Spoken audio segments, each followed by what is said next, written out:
మీ సొంత కారుని అప్పు చేయకుండా ఎలా కొనుగోలు చేయాలి?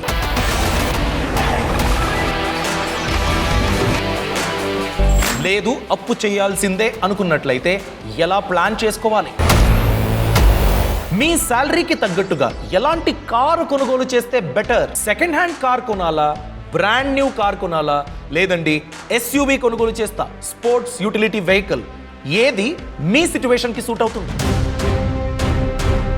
వీటన్నిటిని అనలైజ్ చేసి మీకు ఎలాంటి కార్ సూట్ అవుతుంది, మీ డ్రీమ్ కార్ని ఏ ప్రాబ్లం లేకుండా ఎలా కొనుగోలు చేయాలి, వీటన్నిటి గురించి ఈ వీడియోలో డీటెయిల్గా నేను ఎక్స్ప్లెయిన్ చేస్తాను.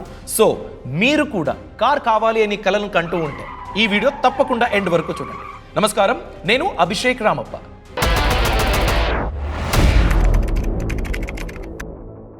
మొదటి విషయం, మీ ప్లాన్ ఎంత బాగుంటుందో అంత మంచి కార్ని మీరు కొనుగోలు చేయొచ్చండి. ఎంతోమంది ప్రాపర్గా ప్లాన్ చేయకుండా ప్రాబ్లంలో ఇరుక్కుంటారు. ఈ రోజుల్లో కార్ అన్నది ఒక స్టేటస్ సింబల్ అయిపోయింది. కానీ మనం ఇంకోలా ఆలోచించాలి. ఏంటది అంటే, ఒక మిడిల్ క్లాస్ ఫ్యామిలీకి డీసెంట్గా ట్రావెల్ చేయాలి, మనం ఎలాంటి డిపెండెన్సీ లేకుండా మనకు నచ్చిన చోట తిరగాలి అంటే ఒక కార్ అన్నది స్టేటస్ సింబల్ మాత్రమే కాదు, అదొక నెసెసిటీ, ఖచ్చితంగా కావాలి. కానీ ఇది 3 విషయాలపైన డిపెండెంట్ అయి ఉంటుంది. మొదటిది, మీ ఇన్కమ్ ఎంత? రెండోది, మీ కరెంట్ సిచ్యువేషన్ ఏంటి? మూడోది, ఎలాంటి కారు మనకు సూట్ అవుతుంది? పక్కింటోళ్ళు ఎస్యూవీ కొనుగోలు చేశారు, 30 లక్షలు అవ్వని, వాళ్ళ ఫినాన్షియల్ సిచ్యువేషన్ గురించి నాకు తెలీదు, ఏం ప్రాబ్లం ఉందో నాకు తెలీదు, నాకు కూడా అలాంటి కార్ కావాలి. ఎంతోమంది ఇలా చేస్తారు. నా ఫ్రెండ్ కొనుగోలు చేశాడు, నా రిలేటివ్ కొనుగోలు చేసింది, నేను కూడా అలాంటి కార్లోనే తిరగాలి అని ప్లాన్ చేస్తారు. ప్లాన్, ఆశ ఇది తప్పు కాదండి. కానీ మీ సిచ్యువేషన్కి సూట్ అవ్వకపోతే ఆ డిసిషన్ వల్ల మీరు ప్రాబ్లంలో ఇరుక్కుంటారు అన్నట్లయితే అలాంటి కారు వద్దండి. సరే, కార్ కావాలి. కార్ని మా సొంతం చేసుకోవడానికి 3 పాసిబిలిటీస్ ఉన్నాయి. మొదటిది, లోన్ లేకుండా కార్ని కొనుగోలు చేయడం. ఇలా చేయాలంటే మీ ప్రిపరేషన్ ఎలా ఉండాలి? ఇప్పుడు నేను డిసైడ్ చేశా, 6 మంత్స్లో అలాంటి ఒక సొంత కార్ అవుతుందా? నో. లోన్ లేకుండా కొనుగోలు చేయాలంటే మిడిల్ క్లాస్ ఫ్యామిలీ అని మనం లెక్కించినట్లయితే అట్లీస్ట్ 3 నుండి 4 సంవత్సరాలు మీరు ప్లాన్ చేయాల్సిందే. ఎందుకంటే డబ్బును సేవ్ చేసుకోవాలి, ఆ డబ్బుతో పాటు మీరు సొంత కార్ని కొనుగోలు చేయాలి. ఎందుకు? సేవ్ చేసిన డబ్బుతో కార్ ఎందుకు కొనుగోలు చేయాలి? ఎందుకంటే కార్ అనేది ఒక డిప్రిషియేటింగ్ అసెట్.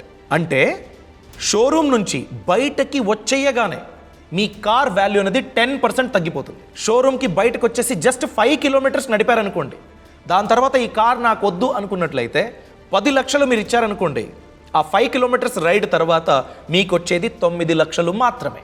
దాని గురించే మీ ఆలోచన ఎలా ఉండాలంటే, ఇప్పుడు నేను ఒక సైట్ కొనుగోలు చేశాను, అది కాలక్రమేణంగా వాల్యూ అన్నది పెరుగుతూ వెళ్తుంది. బిజినెస్ లోన్ తీసుకున్నాను, ఎడ్యుకేషన్ లోన్ తీసుకున్నాను, లోన్ తీసుకుని ఒక కమర్షియల్ బిల్డింగ్ కట్టాను, రెంటల్ ఇన్కమ్ వస్తుంది. ఇలాంటి అప్రిషియేటింగ్ అసెట్లకు మీరు లోన్ తీసుకుంటే ప్రాబ్లం లేదు. బట్ డిప్రిషియేటింగ్ అసెట్ గురించి, అంటే వెళ్తూ దాని యొక్క వాల్యూ తక్కువ అవుతుంది అన్నట్లయితే దాని గురించి లోన్ చేయాలా వద్దా అది మీరు డిసైడ్ చేయాలి. మీ ఫినాన్షియల్ సిచ్యువేషన్ మీద డిపెండెంట్ అయి మీరు ఫైనల్ డిసిషన్ తీసుకోవాలి. ఎంతోమంది అప్పు చేసి ఒక కార్ని కొనుగోలు చేసి ఎల్లో బోర్డుగా మార్చి దాన్ని ఓలా, ఊబర్ లేకపోతే ఒక కంపెనీకి ఇలా అటాచ్ చేస్తారు. అది కూడా అసెట్టే.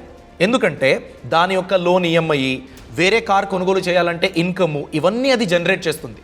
మనం తీసుకుంటాం కదా వైట్ బోర్డ్ కారు, వారానికి ఒక్కసారి మాత్రమే తీస్తాము, ఇలాంటి కారు డిప్రిషియేటింగ్ అసెట్. ఇప్పుడు కార్ లోన్ గురించి ఒక చిన్న అనాలిసిస్ చేద్దాం. ఏంటి ఆ అనాలిసిస్? మీరు 10 లక్షల రూపాయలు కార్ లోన్ తీసుకున్నారండి, 7 సంవత్సరాలకి లోన్ తీసుకున్నారు, ఇంట్రెస్ట్ రేటు 10% అనుకోండి. మీరు మంత్లీ కట్టే ఈఎంఐ మీరు 7 ఇయర్స్లోనే క్లియర్ చేసినట్లయితే 16,601 రూపాయలు ఎవ్రీ మంత్ మీరైతే కట్టాలి. సో 7 సంవత్సరాల తర్వాత మీరు తీసుకున్న 10 లక్షల రూపాయల లోన్కి ఎంత ఇంట్రెస్ట్ పే చేసినట్టు? 3,94,000 రూపాయలు మీరు ఇంట్రెస్ట్ పే చేసినట్టు. ఓవరాల్ అసలు మరియు వడ్డీ కలిపి 13,94,000 రూపాయలు మీరు కడతారు. ఈ అనాలిసిస్లో మీరు గమనించాల్సింది ఏంటంటే, లోన్ తీసుకున్నాను, దానికి నేను వడ్డీ కడుతున్నాను.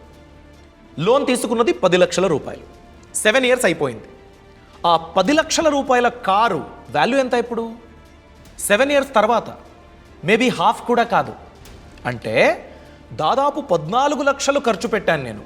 నేను కష్టపడి సంపాదించిన డబ్బు 14 లక్షల రూపాయలు పే చేస్తే నా దగ్గరున్న అసెట్కి దాంట్లో సగం కూడా వాల్యూ లేదు.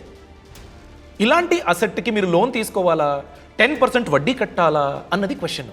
రియల్ ట్విస్ట్ ఏంటంటే, మీరు లోన్ తిరిగి చెల్లిస్తూ ఉన్నప్పుడు ఒకవేళ జాబ్కి ఏదైనా ప్రాబ్లం అయిపోయింది, మీ జాబ్ పోయింది, ఏదో హెల్త్ ఎమర్జెన్సీ, మీరు జాబ్కి వెళ్ళలేరు, ఇంట్లో ఏదో కమిట్మెంట్, మీరు ఉన్న సేవింగ్స్ మొత్తం అక్కడ ఖర్చు పెట్టేశారు, అలాంటప్పుడు ఏంటి పరిస్థితి? జాబ్ లేకపోతే ఈ ఈఎంఐని ఎలా కడతారు? అందుకేనండి లోన్ లేకుండా కార్ కొనుగోలు చేయడానికి ప్లాన్ చేయండి అని చెబుతున్నది. ఎందుకంటే ఇంట్రెస్ట్ కట్టవలసిన పని లేదు, ప్రెషర్ లేదు, ఈఎంఐ తలనొప్పి కూడా ఉండదు. మీరు కారు కొనుగోలు చేయాలి అని ప్లాన్ చేసినట్లయితే సెకండ్ హ్యాండ్ కార్ గురించి ఎలా ఆలోచించాలి, ఎందుకు ఆలోచించాలి, దాని గురించి ఇప్పుడు తెలుసుకుందాం. చూడండి, కార్ అనేది నాకు నెసెసిటీ, నాకు లగ్జరీ కాదది. అంటే కార్ ఇలానే ఉండాలి, ఎస్యూవీనే అయి ఉండాలి, హై ఎండ్ ఫీచర్సే కావాలి, నాకు అలా ఏం లేదు. నా ఫ్యామిలీకి మంచి కార్ కావాలి, అది నడి రోడ్లో ప్రాబ్లం ఇవ్వకూడదు, అలా అయితే చాలు నాకు అనుకున్నట్లయితే మీకు చాలా హెల్ప్ అవుతుంది. ఎందుకు అంటే, మనం IRDAI డాటాని కంపేర్ చేసి చూసినట్లయితే కార్ వాల్యూ అన్నది సంవత్సరం నుండి సంవత్సరానికి తగ్గుతూ వెళ్తుంది.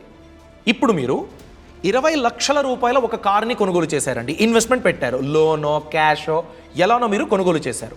మీరు కొనుగోలు చేసిన తర్వాత ప్రతి సంవత్సరానికి కార్ వాల్యూ తగ్గుతూ వెళ్తుంది. ఫర్ ఎగ్జాంపుల్ 1 to 2 years అనుకున్నట్లయితే 20% డ్రాప్ అయిపోయింది. 2వ సంవత్సరం నుండి 3వ సంవత్సరం వరకు నెక్స్ట్ ఇయర్కి 30% drop, 3rd to 4th year 40% drop, 4th to 5th year 50% drop. అంటే ప్రతి సంవత్సరానికి 10% కార్ వాల్యూ అన్నది తగ్గుతూ వెళ్తుంది.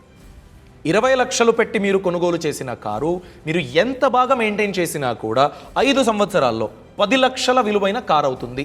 అంటే మీ ఇన్వెస్ట్మెంట్ 5 సంవత్సరాల్లో 50% కరిగిపోయింది. అందుకేనండి మీరు సెకండ్ హ్యాండ్ కారు, మంచి కండిషన్లో ఉన్న కార్ని కొనుగోలు చేయొచ్చు, కానీ లోన్కి వెళ్ళకండి. ఇప్పుడు కొత్త కారు మీరు లోన్లో తీసుకున్నట్లయితే 10% ఉంటుంది కదా, దానికన్నా ఎక్కువ ఉంటుంది సెకండ్ హ్యాండ్ కారు కొనుగోలు చేయడానికి మీరు లోన్ తీసుకున్నట్లయితే. సో లోన్ వద్దు, సెకండ్ హ్యాండ్ కార్ని మంచి రేట్లో అవుట్ రైట్ క్యాష్ మీ సేవింగ్స్ డబ్బుతో కొనుగోలు చేయండి. ఇది మీకు ఫినాన్షియలీ చాలా హెల్ప్ అవుతుంది. ఒకవేళ మీరు లేదండి నా దగ్గర వేరే ఆప్షన్నే లేదు, నేను లోన్కే వెళ్ళాలి, కొత్త కారు కొనుగోలు చేయాలని డిసైడ్ అయిపోయాను, నాకు అది చాలా నెసెసిటీ, నేను కొనుగోలు చేయాల్సిందే అనుకున్నట్లయితే 30% ఈఎంఐ రూల్ని ఖచ్చితంగా మీరు ఫాలో చేయాలి. ఏంటి ఈ 30% రూల్ అంటే చాలా సింపుల్. మీకెంతైతే శాలరీ వస్తుందో దాంట్లో 30% కన్నా ఎక్కువ ఈఎంఐ లోడ్ ఉండకూడదు. మీ చేతికి ప్రతి నెల 60,000 వస్తూ ఉంది అనుకున్నట్లయితే 6 3s 18 అంటే 18,000 ఈఎంఐ కడితే ప్రతి నెల ఏ కారు వస్తుందో ఆ కారు మాత్రమే మీరు కొనుగోలు చేయాలి. 60,000 వస్తుంది, నాకేం కమిట్మెంట్ లేదు, 50% పోనీ ఈఎంఐకి, 30,000 ప్రతి నెల నేను ఈఎంఐకి కడతాను, వద్దండి, అలాంటి డిసిషన్ వద్దు. అలా మీరు చేశారనుకోండి, మీ పిల్లల ఎడ్యుకేషన్ ఖర్చులు, ఏదో ఒక ట్రిప్కి వెళ్ళాలి, ఇంకేదో ఎమర్జెన్సీ వచ్చేసింది ఫ్యామిలీలో, ఏదో హెల్త్ ప్రాబ్లం అయింది, నేను జాబ్కి వెళ్ళలేను, కంపెనీలో చాలా టార్చరు, నేను గ్యాప్ తీసుకుంటా, ఇంకేదో హాబీ ట్రై చేస్తా, ఇలాంటివన్నీ మీరు ఏమీ చేయడానికి అవ్వదు. మీ ఫినాన్షియల్ ప్లానింగ్ ప్రాబ్లంలో ఉంటుంది. అందుకే ఈ 30% ఈఎంఐ రూల్ మీరు ఖచ్చితంగా పాటించాలి. ఇంకో ఇంపార్టెంట్ విషయం, నేను హోమ్ లోన్ తీసుకున్నాను, పర్సనల్ లోన్ తీసుకున్నాను, ఇంకేదో లోన్ తీసుకున్నాను, క్రెడిట్ కార్డు మీద బ్యాలెన్స్ ఉంది, అలాంటప్పుడు నా శాలరీలో 30% కార్ గురించి నేను వాడుకుంటాను, అలా వద్దండి. ఓవరాల్ లోన్ అన్నీ కలిపి 30% మాత్రమే ఈఎంఐ లోన్ ఉండాలి. అంటే నాకేమీ లోన్ లేదు అనుకున్నట్లయితే ఆ 30% మొత్తం కార్కి మీరు యూజ్ చేసుకోవచ్చు. లేదు నాకు ఆల్రెడీ ఎగ్జిస్టింగ్ లోన్ ఉంది అన్నట్లయితే కార్ గురించి వద్దు. మీకు 10% శాలరీ మిగిలింది అనుకోండి, 20% హోమ్ లోను, పర్సనల్ లోన్కి వెళ్తూ ఉంది, ఇంకా 10% ఉంటే ఆ 10%లో మీరు ప్లాన్ చేసుకోవాలి కార్ని. ఓవరాల్ లోన్కి లోడ్ అని చూసుకున్నట్లయితే శాలరీ మీద 30% కన్నా ఎక్కువ ఉండకూడదు. ఒక ప్రాక్టికల్ ఎగ్జాంపుల్ చూద్దాం. మీ శాలరీ 60,000, మీరు ఒక కారు 10 లక్షల విలువైన కార్ని కొనుగోలు చేయొచ్చు. ఎందుకు అన్నట్లయితే చూడండి, డౌన్ పేమెంట్ 20% చేస్తారు, అంటే 2 లక్షలు డౌన్ పేమెంట్ చేస్తారు. లోన్ ఎంత? 8 లక్షలు. 8 లక్షలకి వెహికల్ లోన్ 10% ఇంట్రెస్ట్ అనుకోండి, 5 సంవత్సరాలకి మీరు తీసుకుంటున్నారు. అలాంటప్పుడు మీరు కట్టవలసిన ఈఎంఐ 17,000 రూపాయలు ఎవ్రీ మంత్ మీరు కట్టాలి. 60,000 చేతికొచ్చింది, 17,000 కార్ ఈఎంఐకి వెళ్ళింది, మిగిలిందెంత? 43,000 రూపాయలు. ఈ 43,000 రూపాయలు మీరు ఇన్వెస్ట్మెంట్ చూసుకోవచ్చు, ఎమర్జెన్సీ ఫండ్ గురించి ప్లాన్ చేయొచ్చు, మీ ఇంటి ఖర్చుల గురించి చూసుకోవచ్చు, ఇవన్నీ అవుతుంది. సో అందుకే 30% రూల్ని అస్సలు మీరు వయోలేట్ చేయకూడదు. ఇంతేనండి. ఇవన్నీ ఎగ్జాంపుల్స్, అనాలిసిస్ వాడుకుని మీ ఫినాన్షియల్ సిచ్యువేషన్కి తగ్గట్టుగా కార్ గురించి ప్లాన్ చేసుకోండి.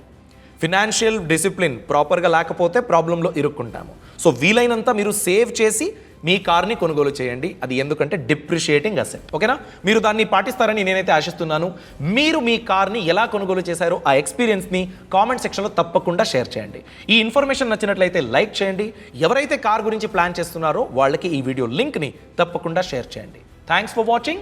All the best. Boss Wala. Be the boss.